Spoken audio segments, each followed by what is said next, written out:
मेरे प्रिय नौजवान साथियों, नमस्कार। स्टडी 91 पर आप सभी का बहुत बहुत स्वागत है। दोस्तों, भारतीय राज्य व्यवस्था के एक शानदार आयाम पर जो आज हमारी चर्चा होने वाली है वह भारत के जो महान्यायवादी और साथ ही साथ दोस्तों जो राज्यों में महाधिवक्ता होते हैं उन पर बातें होने वाली हैं। Attorney general of India and जी हाँ, एडवोकेट जनरल ऑफ इंडिया की बात करें, जो स्टेट में एडवोकेट जनरल होते हैं, आज उन पर भी बातें होंगी। तो दोस्तों, आपको महान्यायवादी और महाधिवक्ता से संबंधित जो प्रश्न आने वाले हैं, कहाँ से आते हैं, उन सारी बातों पर आज हम चर्चा करेंगे। तो चलिए पहले हम लोग बात करेंगे महान्यायवादी के बारे में, जो केंद्र स्तर पर होता है, और राज्य स्तर पर होते हैं महाधिवक्ता, तो बाद में उनके बारे में चर्चा करेंगे। तो हेडिंग बनाइए दोस्तों, महान्यायवादी। क्या? महान्यायवादी। महान्यायवादी को अटॉर्नी जनरल भी कहा जाता है, याद रखिएगा नहीं दोस्तों, क्या कहा जाता है? अटॉर्नी जनरल, ठीक है, जनरल ऑफ इंडिया, ठीक है, ऑफ इंडिया। अब देखिए दोस्तों, अटॉर्नी जनरल ऑफ इंडिया महान्यायवादी। महान्यायवादी नाम ही है महान्यायवादी। कहने का मतलब है न्याय के ये बहुत बड़े वादी हैं दोस्तों, अर्थात एक तरह से विचारवाद मतलब होता है विचार है, तो न्याय के विचारधारक हैं ये महान। तो क्या है दोस्तों? देश के, ठीक है, देश के प्रथम विधिक अधिकारी होते हैं। देश के प्रथम विधिक अधिकारी होते हैं, प्रथम विधिक अधिकारी होते हैं, याद रखना दोस्तों, अधिकारी होते हैं।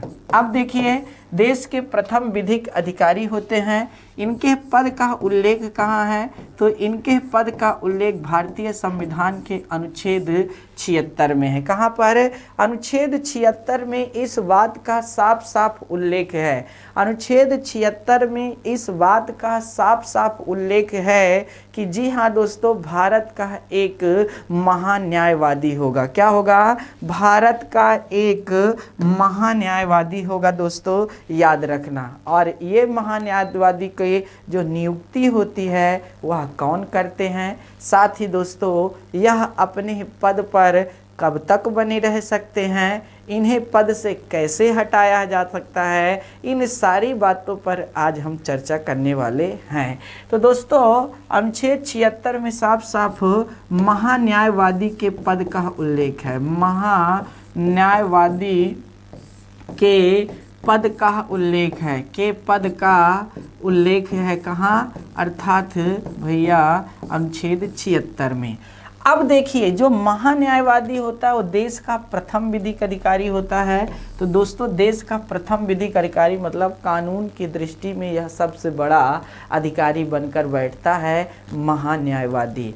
आइए दोस्तों, आगे बात करते हैं महान्यायवादी की योग्यता के बारे में। महान्यायवादी की योग्यता के बारे में बात करते हैं, एबिलिटी के बारे में क्या करते हैं दोस्तों?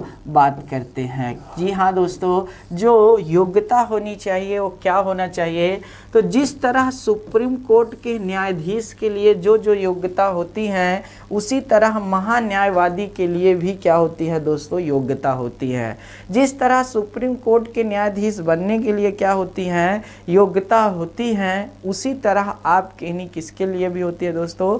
महान्यायवादी के लिए भी होती है। कहने का मतलब एक तरह से ये देखा जाए तो महान्यायवादी जो योग्यता में है वह सुप्रीम कोर्ट के न्यायाधीश के बराबर होता है। तो क्या योग्यता होना चाहिए दोस्तों? वह क्या होगा? भारत का नागरिक होगा, पहला पॉइंट। जी हाँ, भारत का क्या होगा? नागरिक होगा। चलिए भैया, भारत का नागरिक हो गया। दूसरा नंबर, पहली योग्यता ये है, दूसरी नंबर की योग्यता ये है कि वह 5 वर्ष तक, ठीक है, कितने? 5 वर्ष तक, 5 वर्ष तक, 5 वर्ष तक किसी उच्च न्यायालय में, किसी उच्च न्यायालय में, उच्च न्यायालय में न्यायाधीश पद पर रहा हो। ठीक है, एक से अधिक भी हो सकता है, याद रखिएगा। तो 5 वर्ष तक किसी उच्च न्यायालय में न्यायाधीश रहा हो, या फिर दोस्तों या, ठीक है, या लगेगा यहाँ, या फिर 10 वर्षों तक, ठीक है, 10 वर्षों तक वह, ठीक है, वह एक उच्च न्यायालय या एक से अधिक, एक उच्च न्यायालय, एक उच्च न्यायालय या अधिक उच्च न्यायालयों में वकालत किया हो, अधिक उच्च न्यायालयों में, अधिक उच्च न्यायालयों में वकालत किया हो, उच्च न्यायालयों में वकालत किया हो, या फिर दोस्तों जी हाँ, राष्ट्रपति की दृष्टि से नहीं, एक कानून का अच्छा जानकार हो, राष्ट्रपति की दृष्टि, राष्ट्रपति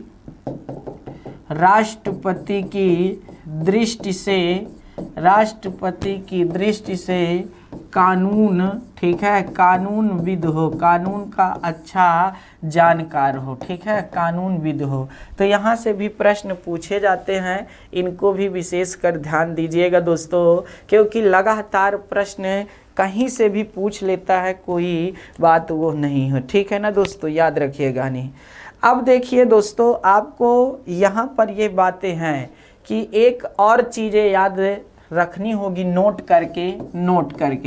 जी हाँ दोस्तों, सुप्रीम कोर्ट का, ठीक है, सुप्रीम कोर्ट का सेवानिवृत्त न्यायाधीश, सेवानिवृत्त, ठीक है, सेवानिवृत्त न्यायाधीश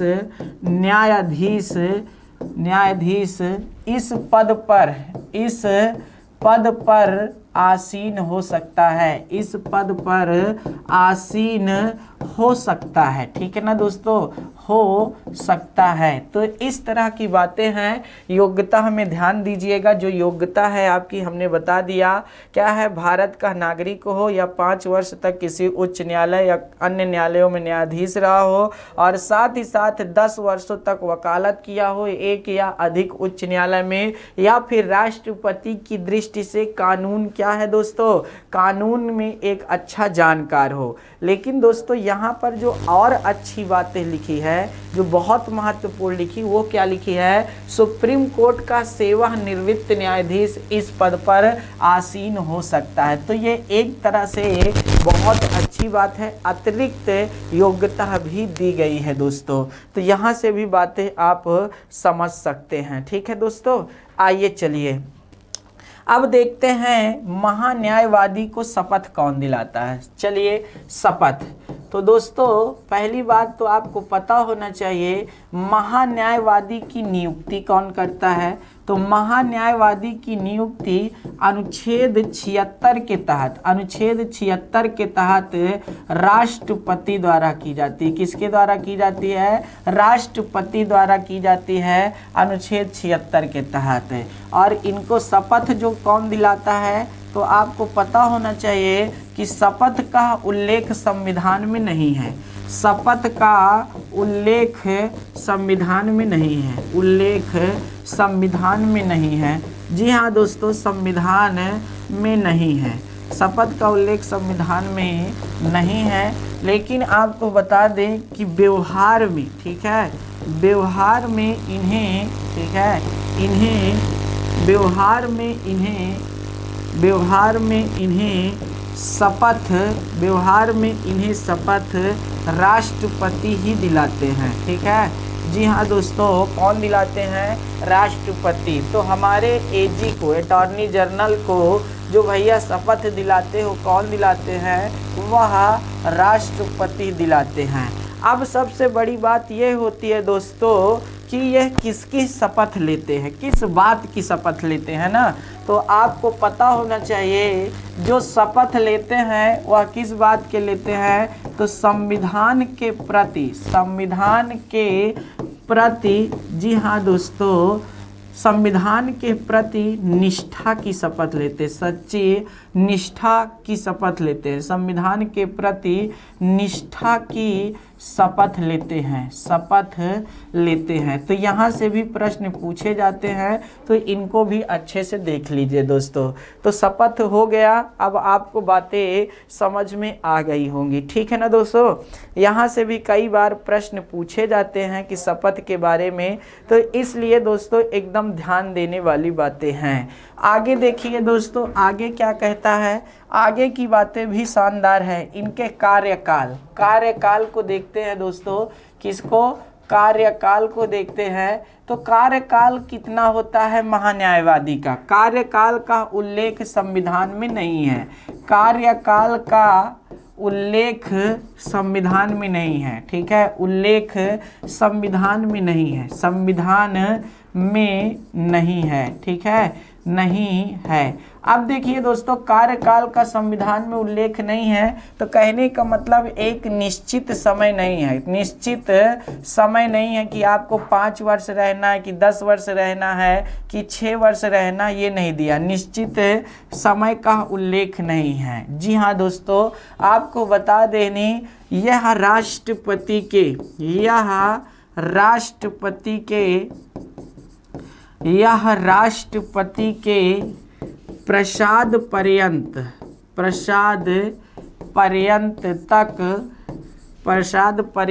तक अपने पद को धारण करते हैं, अपने पद को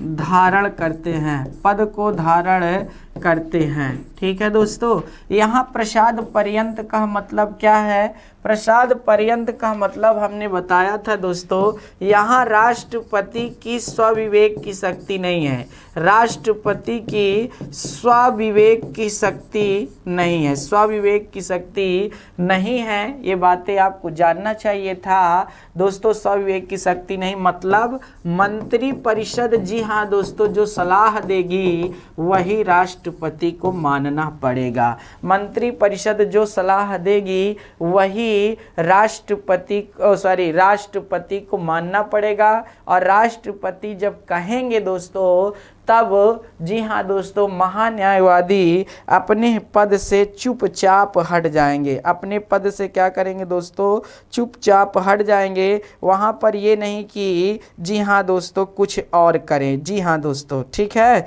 ये जानना आपके लिए बहुत ज़रूरी है।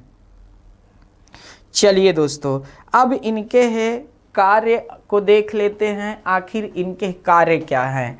तो कार्य देखना बहुत ज़रूरी है। जो दोस्तों इनके कार्य का उल्लेख दिया गया है वह भारतीय संविधान में कहाँ पर दिया हुआ है, ठीक है। तो दोस्तों कार्य बस, जी हाँ, देखने वाले ही कार्य नज़र आते हैं। नंबर 1 क्या है दोस्तों, ये जानना चाहिए आपको।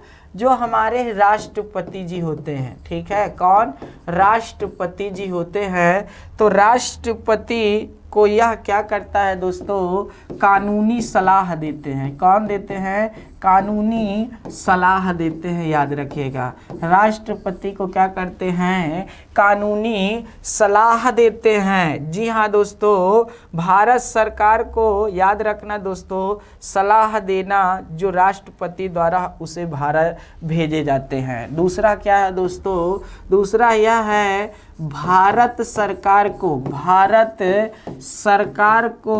सलाह देना, सरकार को सलाह देना, जी हाँ, सलाह देना जो राष्ट्रपति के द्वारा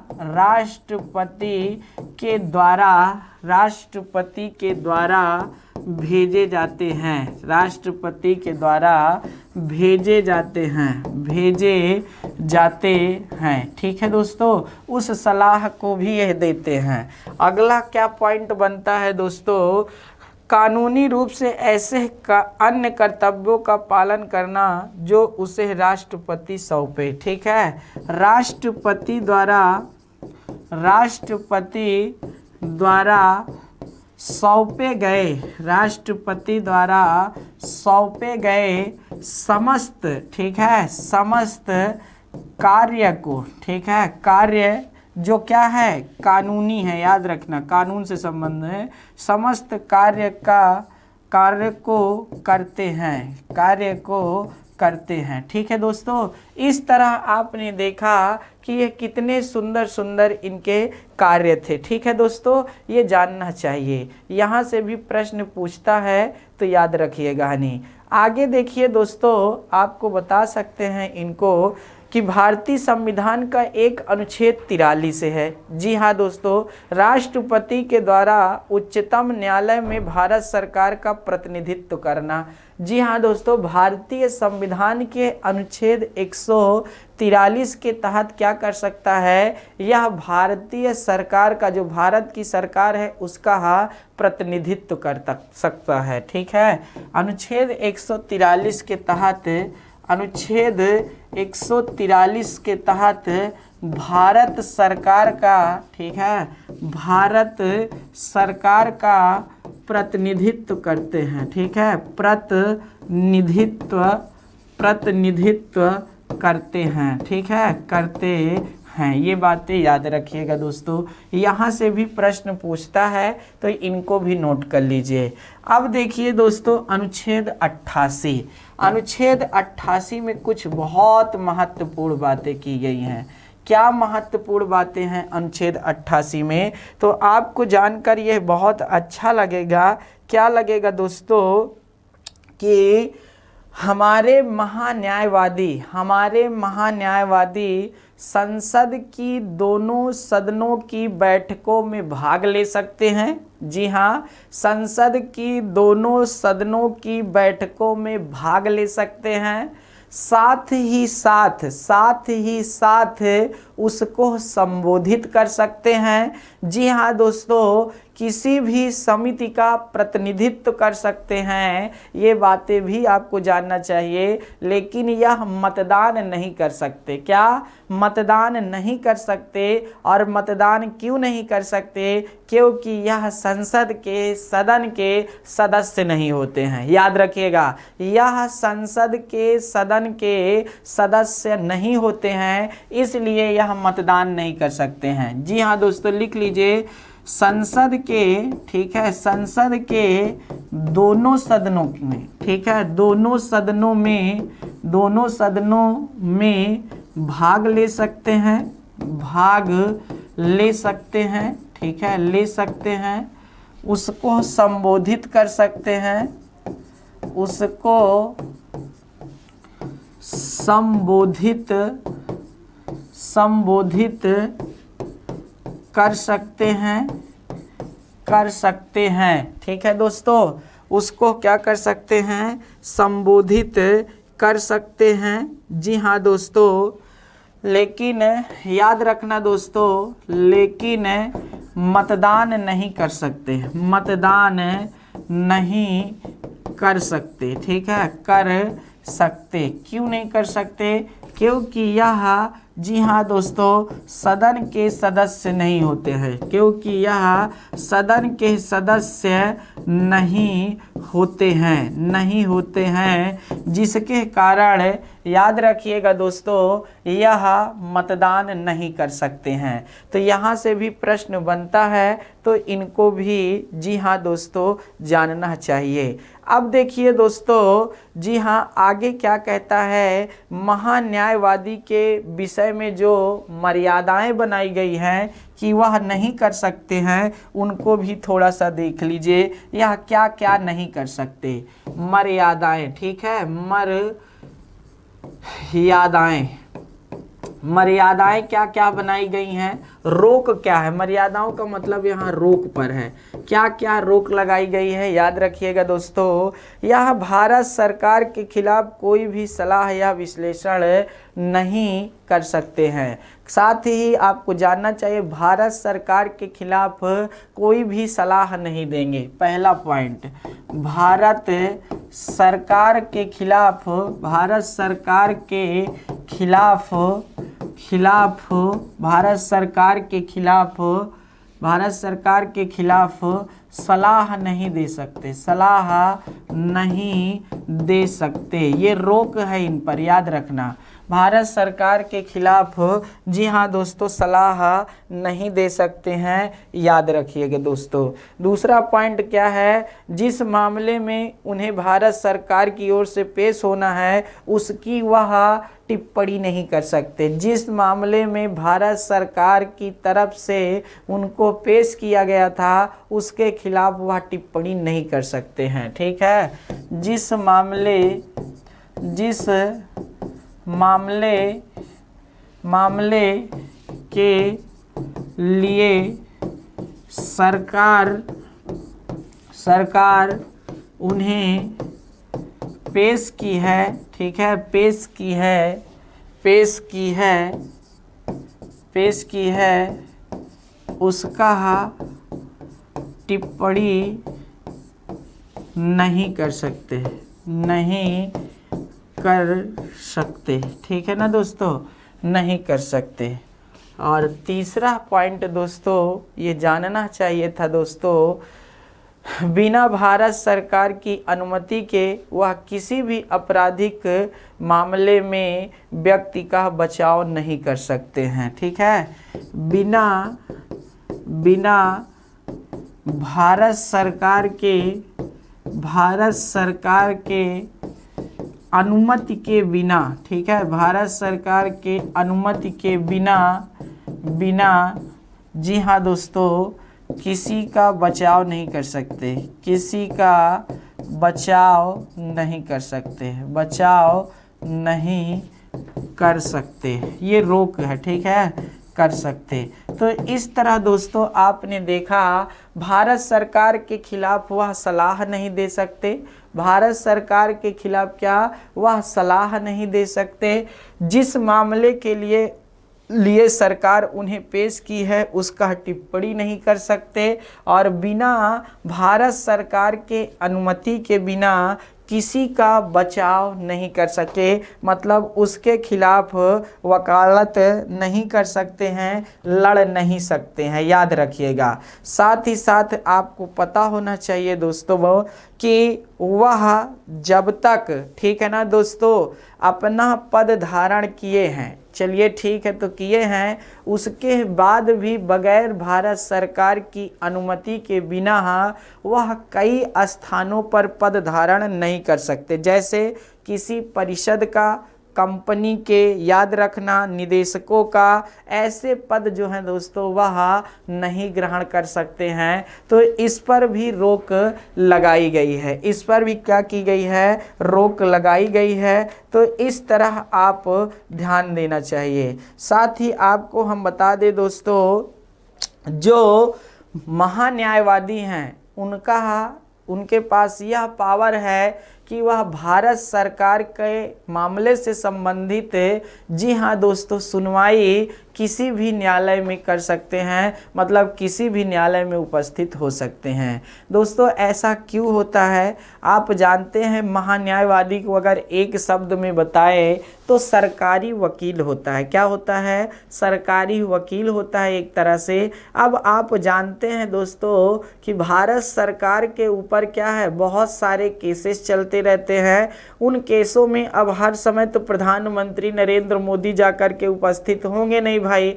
तो उनको संभालने के लिए यह जानना चाहिए आपको कि नहीं महान्यायवादी नियुक्त किए जाते हैं जो सारा कार्य देखते हैं। वह किसी भी न्यायालय में जाकर सरकार का पक्ष रख सकते हैं, उनके पास यह पूरी की पूरी पावर है, उनके पास यह क्या है, पूरी की पूरी पावर है। ये बातें आपको पता होना चाहिए। आइए दोस्तों अब देख लेते हैं क्या आपके नहीं जो कुछ महान्यायवादी से संबंधित महत्वपूर्ण तथ्य हैं उनके बारे में। जी हाँ दोस्तों, ये जानना चाहिए। अगर देखा जाए तो प्रथम, जी हाँ दोस्तों, जो प्रथम हमारे महान्यायवादी थे वह कौन थे, ठीक है। तो यहाँ से देखिए दोस्तों, प्रथम महान्यायवादी MC सीतलवाड़ थे। कौन थे, MC सीतलवाड़। जी हाँ दोस्तों, MC सीतलवाड़ थे, जो क्या थे दोस्तों, 1950 से लेकर के 1963 तक अपने पद पर रहे, लगभग 13 वर्ष तक। अब तक के सभी महान्यायवादियों में इनका कार्यकाल सर्वाधिक रहा है, कार्यकाल सर्वाधिक रहा है अभी तक के, याद रखिएगा, कार्यकाल सर्वाधिक रहा है, ठीक है, सर्वाधिक रहा है। इसके बाद नीरज डे का रहा है, किसका, नीरज डे का रहा है, जी हाँ, जहाँ ये 13 वर्ष पद पर बैठे रहे वहीं नीरज डे 11 वर्ष पद पर बने रहे। जी हाँ दोस्तों, अभी आपको बता दें कि हमारे वर्तमान में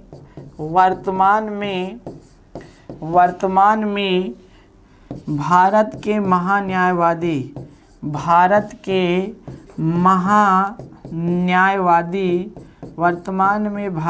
महान्यायवादी ठीक है, कौन है भैया? के वेणुगोपाल जी हैं। कौन है? के वेणुगोपाल जी हैं। और आपको बता दें यह 15वें नंबर के, किस नंबर के? 15वें नंबर के महान्यायवादी हैं। किस नंबर के? 15वें नंबर के महान्यायवादी हैं। अभी 2020 में इनका कार्यकाल जी हाँ दोस्तों समाप्त हो रहा था, तब इनको याद रखिएगा फिर से इनकी अवधि को बढ़ा दिया गया है। फिर से क्या किया गया है? इनकी अवधि को बढ़ा दिया गया है। तो यहाँ से भी प्रश्न पूछे जाते हैं, इनको भी ध्यान दीजिएगा। ठीक है दोस्तों, इनको भी ध्यान दीजिएगा, ये बहुत महत्वपूर्ण है। चलिए आगे एक नाम सुने होंगे आप, सॉलिसिटर जनरल। ठीक है, क्या नाम सुने होंगे? सॉलिसिटर जनरल, ठीक है, सॉलिसिटर जनरल। ठीक है, ये क्या होता है दोस्तों? Solicitor general. तो जो हमारे महान्यायवादी होते हैं, जो हमारे क्या होते हैं? महान्यायवादी होते हैं, उन महान्यायवादी की सहायता के लिए, ठीक है, सहायता के लिए सॉलिसिटर जनरल नियुक्त किए जाते हैं। सॉलिसिटर जनरल नियुक्त किए जाते हैं। ठीक है, जनरल नियुक्त किए जाते हैं। अब देखिए दोस्तों, इन सॉलिसिटर जनरलों की सहायता के लिए एडिशनल, ठीक है, एडिशनल सॉलिसिटर जनरल नियुक्त किए जाते हैं। सॉलिसिटर जनरल, ठीक है, जनरल नियुक्त किए जाते हैं। ठीक है, जनरल नियुक्त किए जाते हैं। इनका जो अर्थात दोस्तों संख्या है वह राष्ट्रपति द्वारा निर्धारित की जाती है। जी हाँ, इनके वेतन और भत्ते, ठीक है, इनके वेतन व भत्ते भी वेतन राष्ट्रपति द्वारा ही निर्धारित किया जाता है। जी हाँ दोस्तों आपको बता दें, जो आपके महान्यायवादी होते हैं, महान्यायवादी एक सरकारी पद नहीं होता है, याद रखिएगा, सरकारी पद नहीं होता है। इसलिए आपको बता दें यह आरटीआई के दायरे के बाहर रहता है। यह क्या है? आरटीआई के दायरे के बाहर रहता है, क्योंकि यह लोक सेवक पद नहीं है। यह लोक सेवक पद नहीं है। यहाँ से भी बातें आपको समझना चाहिए। जहाँ पर भी सरकार को लगा कि ऐसा है, पोल खुल सकती है, जी हाँ दोस्तों, वहाँ पर क्या किए? उन्होंने उसे बाहर कर दिया। ठीक है दोस्तों, याद रखिएगा। तो इस तरह की बातें बहुत महत्वपूर्ण हैं। और जो महान्यायवादी की शक्तियों का उल्लेख है वह भारतीय संविधान के अनुच्छेद 105 में जी हाँ कुछ देखी जाती हैं। भारतीय संविधान के अनुच्छेद 105 में कुछ इनकी शक्तियाँ जी हाँ दोस्तों दिखाई देती है। तो इस तरह आप यहाँ से भी समझ सकते हैं, इस तरह यहाँ से भी आप समझ सकते हैं। चलिए दोस्तों, अब हम लोग बात करने वाले हैं महाधिवक्ता के बारे में। किसके बारे में? महाधिवक्ता। ठीक है, महाधिवक्ता। अब देखिए दोस्तों, महाधिवक्ता को क्या कहा जाता है? एडवोकेट। ठीक है ना? जी हाँ दोस्तों, एडवोकेट जनरल कहा जाता है। क्या कहा जाता है? जनरल कहा जाता है। ठीक है, अब एडवोकेट जिस तरह जी हाँ दोस्तों देश का प्रथम विधिक अधिकारी महान्यायवादी होता है, उसी तरह राज्य का, ठीक है, राज्य का प्रथम, ठीक है, प्रथम विधिक अधिकारी, ठीक है, विधिक अधिकारी जी हाँ दोस्तों, कौन होता है? महाधिवक्ता होता है। कौन होता है दोस्तों? महाधिवक्ता होता है। अब महाधिवक्ता होता है, चलिए महाधिवक्ता उल्लेख जो पद का दिया है वह भारतीय संविधान के अनुच्छेद 165 में दिया है। कहाँ दिया है? अनुच्छेद 165 में दिया गया है। अब देखिए दोस्तों, अनुच्छेद 165 के तहत राज्य का एक महाधिवक्ता होगा। क्या होगा? महाधिवक्ता होगा। जी हाँ दोस्तों, तो इस तरह है। अब देखिए महाधिवक्ता की जो नियुक्ति होती है, महाधिवक्ता की नियुक्ति, महाधिवक्ता की नियुक्ति, महाधिवक्ता की नियुक्ति, तो महाधिवक्ता की जो नियुक्ति होती है वह आपको पता होना चाहिए दोस्तों, भारतीय संविधान के क्या अर्थात, जी हाँ दोस्तों, जो मेन है राज्य के अर्थात राज्यपाल द्वारा की जाती। किसकी? राज्यपाल द्वारा की जाती है। इसकी योग्यता क्या होती है दोस्तों?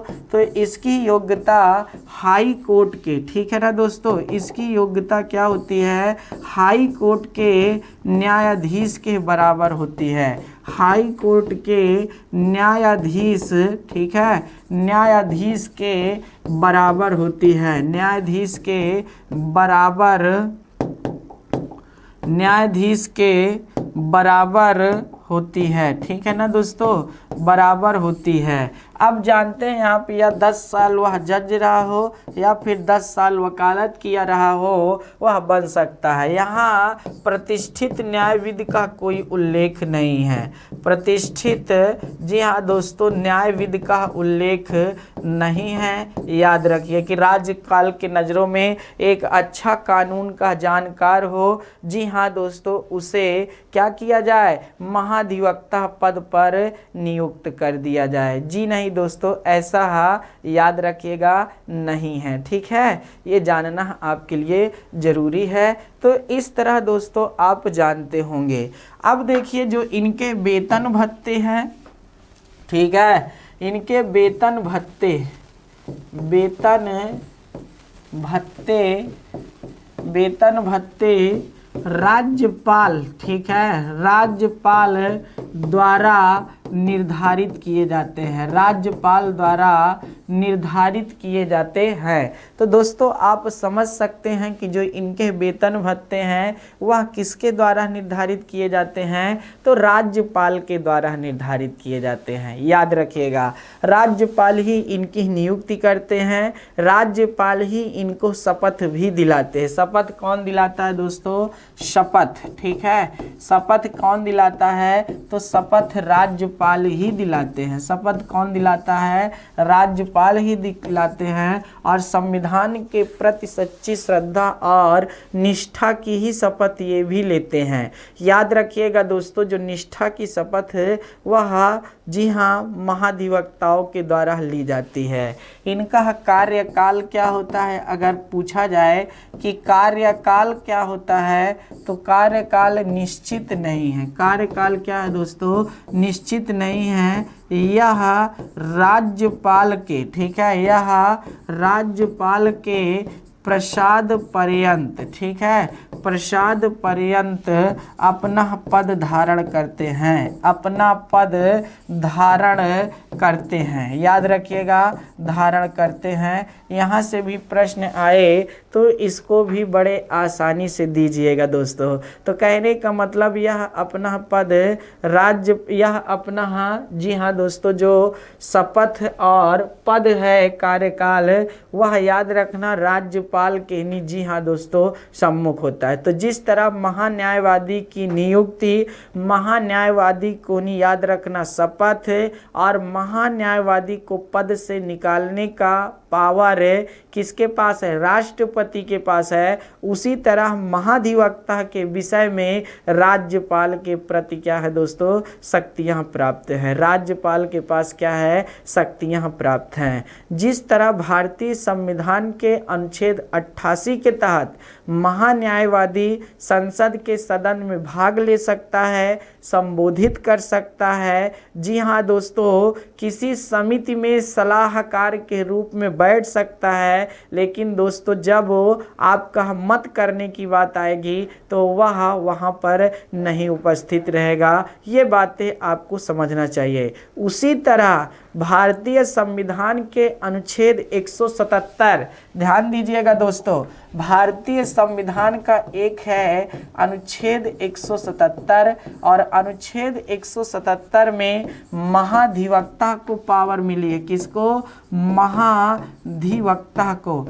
क्या मिली है महाधिवक्ता को पावर? तो महाधिवक्ता को पावर यह मिली है दोस्तों, वह विधानसभा में भाग ले सकता है। जी हाँ दोस्तों, अगर विधान परिषद है तो उसमें भी, साथ ही साथ उनको संबोधित भी कर सकता है। और जी हाँ दोस्तों, किसी समिति में बैठ करके भाग ले सकता है, लेकिन किसी समिति का सदस्य तब तक नहीं बन सकता है दोस्तों, क्योंकि आपको पता होना चाहिए कि वह जब तक सदस्य नहीं होगा, और सदस्य यहाँ होता नहीं है, तो इसलिए दोस्तों याद रखिएगा, वह जब वोट देने, मतदान देने की बारी आएगी तो वह अपना पद छोड़ देगा। वह क्या हो जाएगा? अपना पद छोड़ देगा। तो यहाँ से भी प्रश्न देखने को मिले हैं भारतीय संविधान के अनुच्छेद 177 के तहत। कहाँ भैया? विधानसभा को, विधानसभा तथा विधान परिषद अगर दोनों है तो विधान परिषद को संबोधित कर सकता है।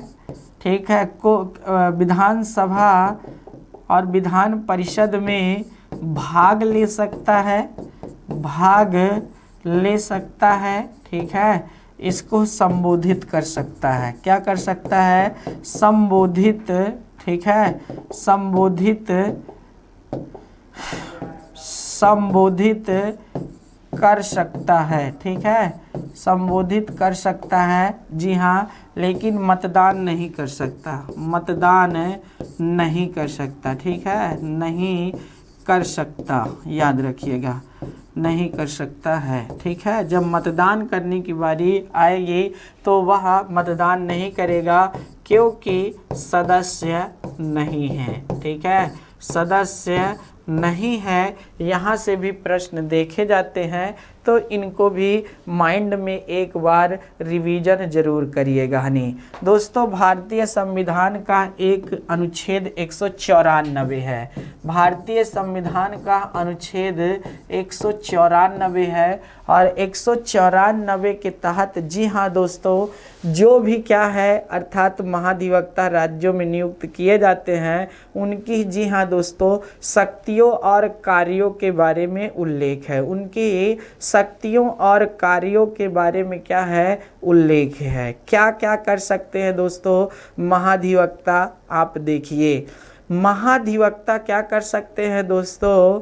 राज्यपाल जो भी सरकार को कहेंगे कि भैया सलाह देना है, तो राज्यपाल के कहे अनुसार महाधिवक्ता सरकार को सलाह देंगे। क्या करेंगे? सलाह देंगे सरकार को। साथ ही साथ अगर राज्यपाल कोई भी जानकारी महाधिवक्ता से मांगते हैं तो वह जानकारी भी उपलब्ध कराएंगे। क्यों कराएंगे भैया? क्योंकि राज्य के प्रथम विधिक अधिकारी होते हैं। जी हाँ दोस्तों, महाधिवक्ता विधानसभा में राज्यपाल के समय क्या, राज्यपाल की तरफ से क्या कर सकते हैं दोस्तों? नेतृत्व कर सकते, मतलब भाग ले सकते हैं। क्या कर सकते हैं? भाग ले सकते हैं दोस्तों। तो इस तरह यह क्या करते हैं, मेन जो इनका कार्य है वह सरकार को सलाह देना। मेन जो कार्य है वो क्या है? सरकार को सलाह देना। अगर सरकार को सलाह नहीं देंगे तब फिर कैसे काम चलेगा ना? जी हाँ दोस्तों, देना ही पड़ेगा। ठीक है, तो इस तरह आप देख सकते हैं कई प्रकार की शक्तियाँ प्राप्त हैं। लेकिन दोस्तों उसी तरह जिस तरह महान्यायवादी पर रोक है, उसी तरह महाधिवक्ता पर भी रोक है कि महाधिवक्ता सरकार के द्वारा, जी हाँ दोस्तों, जिस विषय पर उसने कार्य किया है उस विषय पर टिप्पणी नहीं करेगा। दूसरी बात, सरकार के खिलाफ कभी क्या है दोस्तों खड़ा नहीं होगा लड़ने के लिए।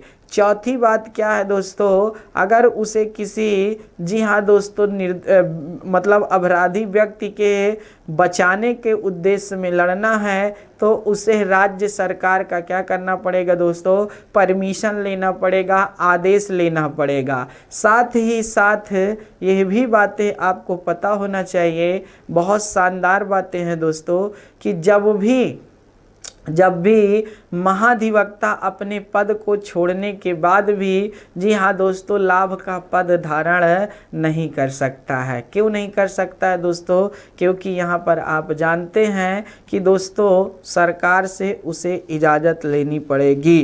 तो इस तरह की कई बातें नज़र आती हैं, तो यहाँ से भी बातें हैं। अब देखिए दोस्तों, भारत में 28 राज्य हैं। क्या हैं? भारत में 28 राज्य हैं और 2800 राज्य में क्या होगा दोस्तों, एक एक महाधिवक्ता होते हैं। तो इस तरह दोस्तों आपको अब सभी महाधिवक्ताओं को नहीं याद करना है, आपको बस उत्तर प्रदेश के जो महाधिवक्ता हैं उनको याद कर लीजिए, वहाँ से काम चल जाएगा। ठीक है ना दोस्तों।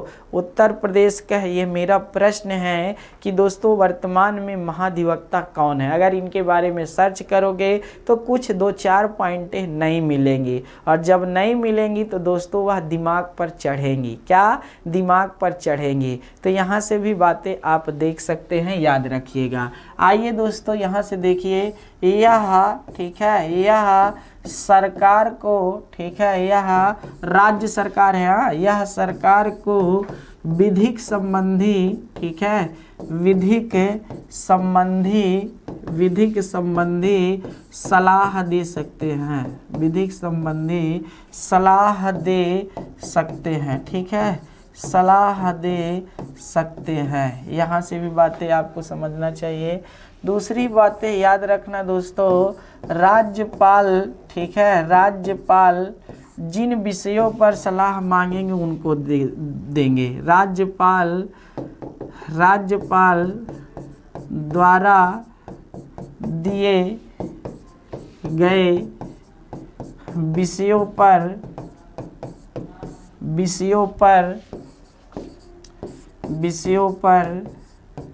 सलाह देंगे। ठीक है ना दोस्तों, सलाह देंगे। तो इस तरह की बातें निकल करके आती हैं, आप जानते होंगे, बहुत महत्वपूर्ण है। और यह जो इनका कर्तव्य बनता है सलाह से संबंधित, वह राज्यपाल के प्रति बनता है। किसके प्रति बनता है? राज्यपाल के प्रति इनका कर्तव्य बनता है।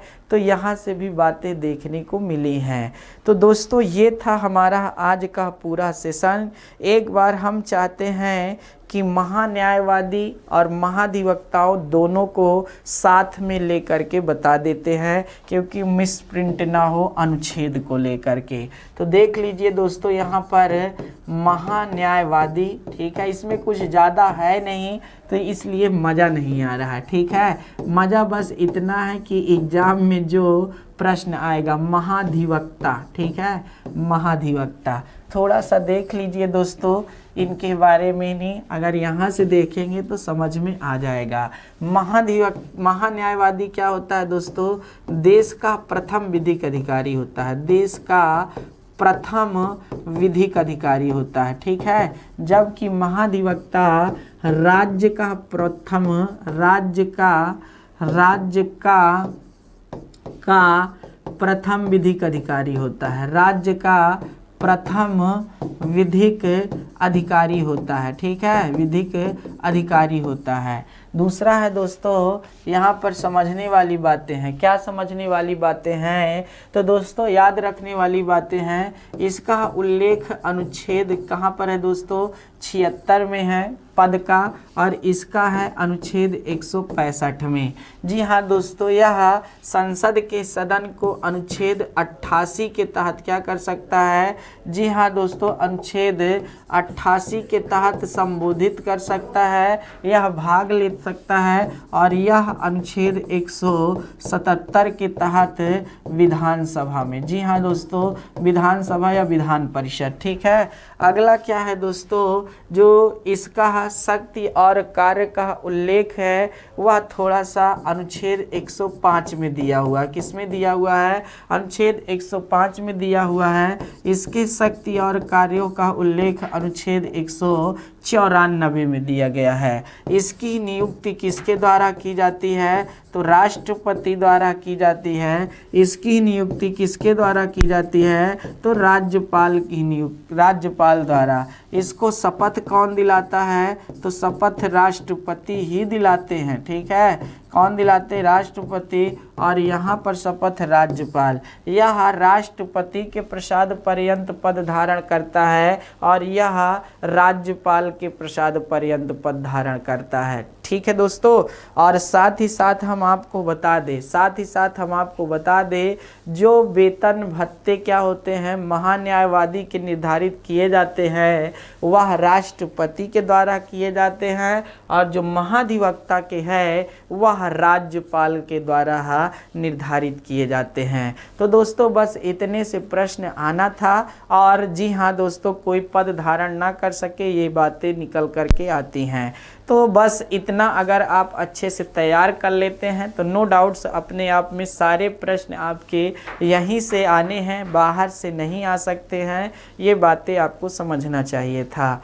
तो दोस्तों ये था आज का हमारा पूरा सेशन। आप लोग तैयार हो जाइए। जी हाँ दोस्तों, यूपीएसआई की बहुत तगड़ी क्या होने वाली है दोस्तों, वैकेंसी आने वाली है। आप अच्छी तरह से जानते हैं, जो बच्चे एग्ज़ाम के लिए फॉर्म अप्लाई करना चाहते हैं या कर चुके हैं वो लोग देखे होंगे कि बहुत शानदार सेशन है ना इसका। जी हाँ दोस्तों, एक बहुत बड़ा क्या है पद आने वाला है। तो इसलिए आप लोग जी जान लगाकर मेहनत कर लीजिए ताकि सफल बनिए। इसके लिए प्लीज़ आपको सफलता प्राप्त करनी ही पड़ेगी। अगर नहीं किए तो सच में मौके बार बार नहीं मिलते हैं। तो एकदम जोश के साथ, एकदम ताकत के साथ अपनी पूरी ताकत इस पर लगा दो। अगर आप पूरी ताकत नहीं लगा पाते हैं तो दोस्तों फिर ये मौके सुनहरे बार बार नहीं आते हैं। और जहाँ तक मैं सुना हूँ कहा जाता है कि क्या है, जो यूपीएसआई की वैकेंसी है ज़िंदगी में हर एक युवा एक ही बार देख पाता है। तो वो मौका मत गवाइएगा। जी हाँ, एकदम जी जान लगा करके पढ़ाई मेहनत करके इसे प्राप्त करिए, किसी भी तरीके से प्राप्त करिए तो आप कहानी जी हाँ जीवन जो है सार्थक हो जाएगा। आप अपने माता पिता के सपनों को साकार करिए, मेहनत करिए। इसके बाद हम लोग दोस्तों संसद से संबंधित बातें करने वाले हैं जो बहुत महत्वपूर्ण है। तो विधायिका के बारे में अब आपकी जी हाँ दोस्तों स्टार्टिंग होने वाली है। एकदम तैयार हो जाइएगा और आगे हम लोग अच्छे से एक एक करके समस्त बातों पर चर्चा करने वाले हैं। तो दोस्तों आज यहीं तक दे दीजिए हमें इजाज़त। फिर मिलेंगे अगले सेशन में। बहुत बहुत धन्यवाद। जय हिंद।